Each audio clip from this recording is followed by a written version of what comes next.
And the President Jung when the fancy man's banker in his three-piece suit. The big fat general and all of his troops. The truth of the matter is everybody poops. Hello everybody, Leapin' Lippin' here. How are you guys today? I'm doing just fine. Ooh, I need to turn on the light. Hey! And they said let there be light. Anyway, I got something kind of neat here today. I'm slowing down. In fact, I'm not even going to do the 12 days of SNESmas anymore. I was on day 2 and I looked at the numbers. I was like, I was getting maybe... the numbers wasn't coming out. So, the 12 days of SNESmas are pretty much done. Although, now I've kind of mastered the capture card and all that. I might just do just regular game reviews instead of, like 12 days of it. I'll just do what I got. Anyway. So, today. Excuse me, I had pizza. Right here, I have for you, in front of you, I have a very, very cool 12 gauge.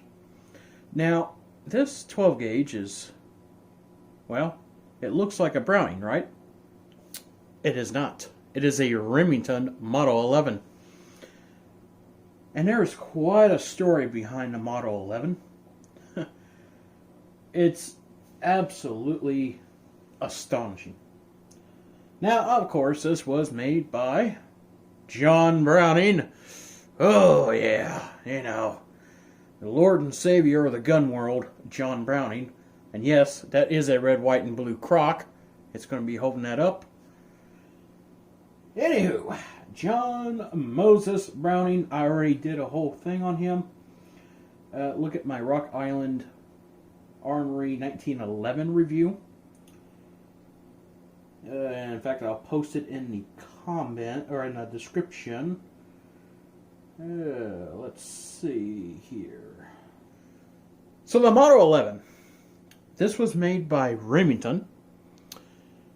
It is a copy of the Browning Auto 5. Now the Browning Auto 5 is a 5-shot, 4 in a magazine, 1 in the chamber, semi-automatic 12 gauge. The Model 11, you see here, was introduced in 1905. It was discontinued in 1947. This particular shotgun was made in 1910. Yes, 1910. Boy, what a year.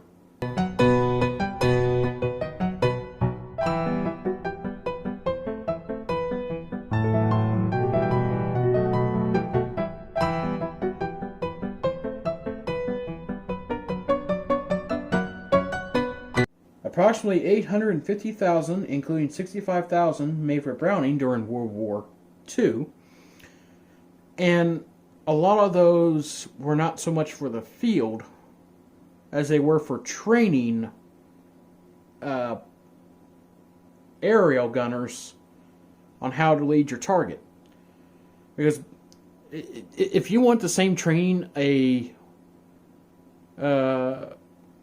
person in World War II was as an air gunner, go shoot trap. It's the same thing. Because they teach you how to lead your target and bullet displacement and all that stuff. Now this, of course, was designed by Browning. But there were some improvements made by C.C. Loomis and other Remington designers. It is hammerless. Side ejection takedown. It does take down. 12, 16, and 20 gauge. That's what it was. Serial number blocks. 12 gauge. 10,000 to 510,750. 16 gauge. 1,500,000 to 1,557,000. And 20 gauge. 1 million to 1,075,000. That's interesting. So there's a lot more 12 gauge than there was 16 and 20, which makes sense. They still have 20 gauge today and 16 gauge today, but it's not as popular as 12 gauge. And 10 gauge. I have shot a 10 gauge. I hate 10 gauge. Grades offered. 11A standard, 11R, Riot, 11P, Police Special, 11B, Special Grade, I think that's what this one is, 11C, Trap Grade, 11D, Tournament Grade, 11E, Expert Grade, and 11F, Premier Grade. Forgotten Weapons had done a excellent video on the firing of this, which is really, really interesting. That barrel reciprocates. So, whenever I'm not going to really do it on here because this bolt's so tight. When the bolt goes back that way, so does the barrel. It still kicks like a mule. So the Remington 11, Model 11, and the Savage Model 720, shown here,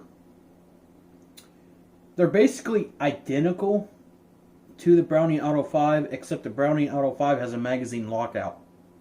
So, basically on the Auto 5, you would have a switch over here that you could and lock out your magazine. This does not have it, as you can see.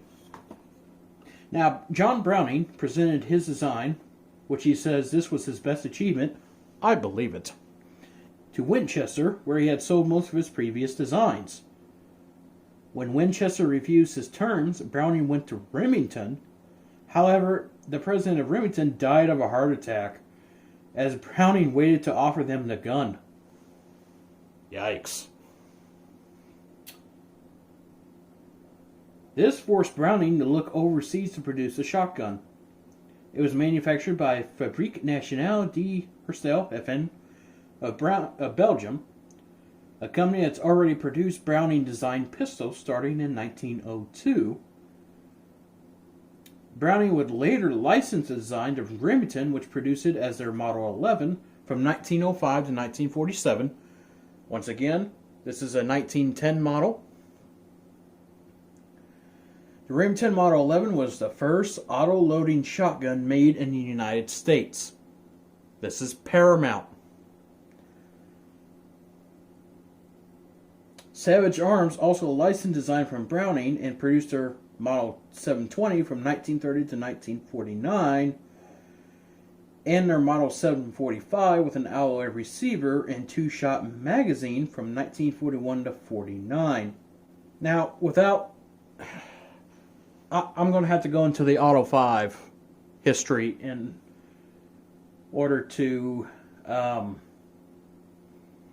account for this. So production of the Auto 5 in Belgium continued until the start of World War II, when Browning moved production to Remington Arms in the United States. The Auto 5 was produced by Remington alongside the Model 11 until FN could resume making the gun after the war. Unlike the Remington Model 11, the Remington-produced Browning shotguns had magazine cutoffs. Some 850,000 Remington Model 11 shotguns were produced before production ended in 1947. In 1952, production of Browning models returned to FN, where it continued until the end. However, the majority of production moved to the Japanese company Moroku in 1975. Finally, in 1998, manufacture of A5 ceased except for a few commemorative models created at FN in 1999. As of 1983, it was well established as the second best-selling auto-loading shotgun in U.S. history after the Remington 1100. In 2014, Browning Arms released the A5, mechanically unrelated recoil-operated shotgun with external resemblance to the Auto 5. It is not the same thing. It looks the same, but it's not the same. The Browning Auto 5 is a long recoil-operated semi-automatic shotgun. Shells are stored in a tubular magazine under the barrel, right there. Back. Right there.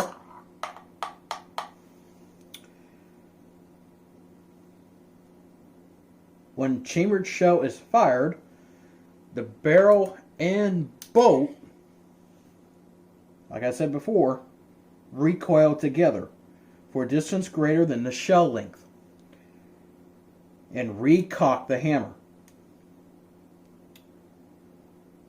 As the barrel returns forward to its initial position, the bolt remains behind and thus the spent shell is ejected through a port on the right hand side of the receiver, right here. Then the bolt returns forward and feeds another shell from the magazine in here into the action in here. This type of long recoil action was first of its kind and patented in 1900 by John Browning. Good man. To load the gun, the shells are fed into the bottom of the action here, where they are pushed into the tubular magazine. Now, if you push a shell into this, which I'll get my snap caps out, I do have snap caps for a shotgun, it will not automatically close this bolt because this does not have a magazine lockout or an automatic cycle when you put in the first shell. What you have to do is you have to drop in your shell in here, and then you have to hit this button right here, and that will feed the shell into the chamber and get the next shell ready to cycle for whenever this shell is fired. To comply with U.S. federal migratory waterfowl laws, as well as some hunting regulations with the plug removed, the total capacity is 5 rounds. First shell in here, 4 in here, auto 5. Now you could speed load an original auto 5 with that magazine lockout. I don't have that on here, so we're going to skip that. This does have friction rings in here. It's actually very easy to put together and take apart, believe it or not. They're used in World War I, World War II, the Malayan Emergency, Vietnam, Rhodesian Bush War. Good shotguns. Oh, and Bonnie and Clyde used a Browning A5, I think. No. It was a cut-down semi-automatic version of... It was a cut-down version of the Model 11. Right here. Here's the picture. Wow. Anyway. Alright. History's out of the way. This particular shotgun. Alright. Cool. I'm going to turn the light back on here. Yes, you're going to see little things go across the screen. Anyway. Must be dust. Anyway. This particular Model 11, my grandfather bought way back in the 40s. He bought it from, I assume, a store at that point, a general store, because you didn't have to have an FFL to sell shotguns. You could actually even buy them out of magazines back then. Anywho, he bought this at a store, and they use this for quail hunting. They've had no problems with it. None. In fact, I recently just got done cleaning this, because it probably hasn't been cleaned in over 25, 30 years. Maybe a little bit more.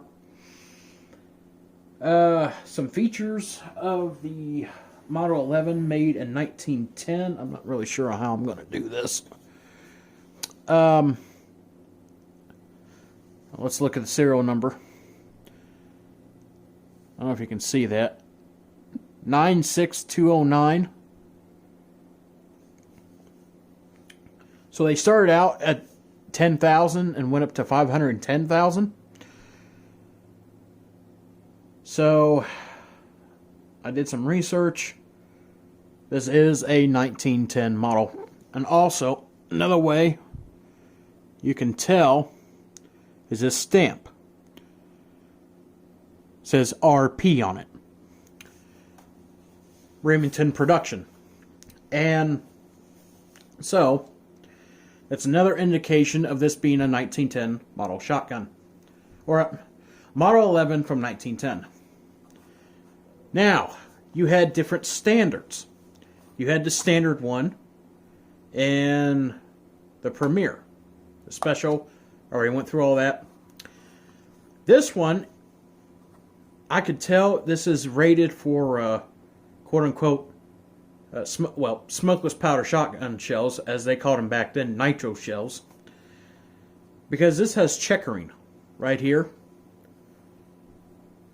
And if you paid for the checkering, you paid for the smokeless powder variant of the Model 11 shotgun, because a lot of shotguns, even back in 1910, were still using black powder. Black powder was still very prevalent back then. So, if you do get one of these, make sure it's actually rated for modern shells. This one is. Trust me, this one is. I did clean this. Here's the original buttstock on it. Went ahead and cleaned it and lubed it up a little bit. It does have a missing chunk here, which I'm kind of sad about, but hey, it's the way it is, I guess. Ugh. I know a lot of people probably just cringed, but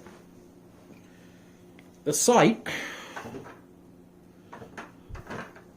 sucker's long. The sight is a bead sight. See it right there? And yes, I will wipe off the barrel again. That is actually just solder. Or maybe it might be a BB soldered on there, welded on there. But it does the job. It functions like it should. On this other side, you can see there's no magazine lockout. Another way you can tell this is an early Model 11 is here's the safety. Okay. That's safe. That's fire. Oh, this thing's heavy. Now, I'm going to demonstrate on how you would have to load this particular shotgun. Okay. One thing I will say, if you do clean your own shotguns, any type of firearm, put your ammo in another room. I know a lot of people think it's kind of a cucky way to do it, but hey, it saves you from accidents, okay?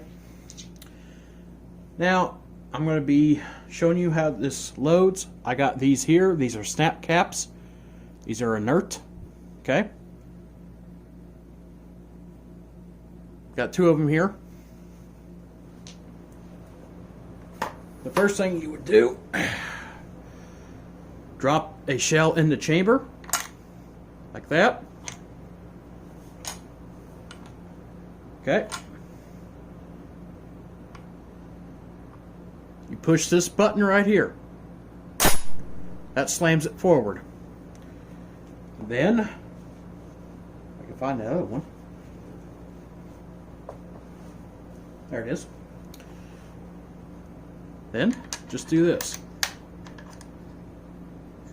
Oh, nope, sorry. You got to push the button in. Okay, that's okay. That's fine. That's how that show's supposed to be, like that, okay? And then, you would fire the weapon. The gas operation from the shell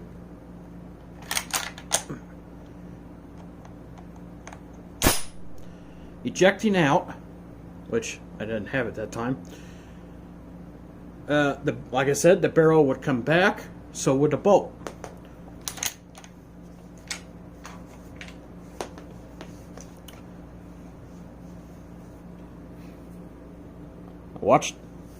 Watch the barrel. I can do this. Well, guess not. It's kind of tight. But anyway, Forgotten Weapons got a slow motion video on it, and I'll link that in the description. One more time. Put the shell in there.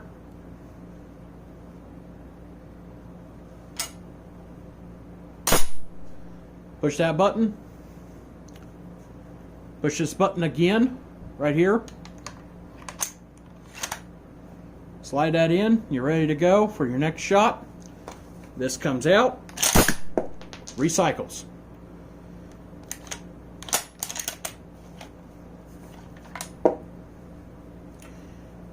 Bolt's still a little tight. It's still just a little tight.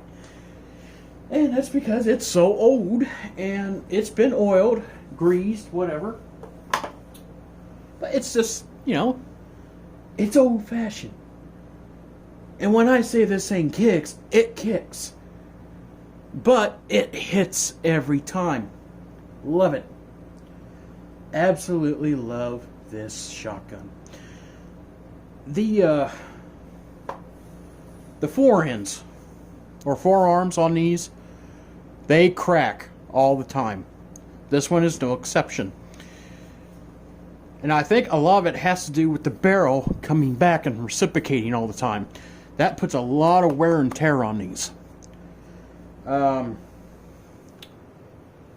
I did have to, it was cracked up in here. Yeah, up in here. Focus. There we go. Right in here. So I had to glue that in. The rest of this, I'll probably try to put either some fiberglass in there or just some Gorilla Tape. And I'll probably just hold just as well. Because I really don't plan on using this other than skeet or maybe even some quail hunting if I can get to it. Beautiful shotgun. I love the design. I love the Browning design. John Moses Browning was a genius. But anyway, this has been Leapin' Lippin'. Please comment, like, and subscribe. I'm sorry this video went on for so long, but the history behind this shotgun is just so interesting. And if you do subscribe, make sure to ring that notification bell to get notifications whenever I upload a new video. This is Leapin' Lippin'. I'm out of here, folks. I'll see you all in the next video.